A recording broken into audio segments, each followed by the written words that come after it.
If you want to search for a song on a Motorola Edge 70, what you can do is you can use circle to search. So if you have it activated, you can press and hold your finger on the navigation bar that you have at the bottom of the screen, or the home button if you use 3 buttons navigation.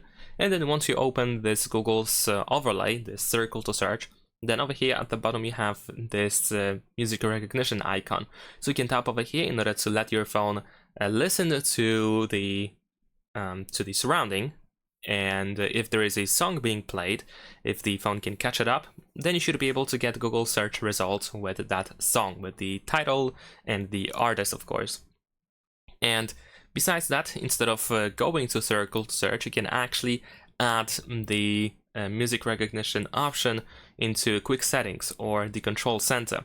Over here we're gonna tap on this pen icon on the right side, and if you scroll down you should be able to find song search option, which we can drag to the upper side over here where we have everything added so far.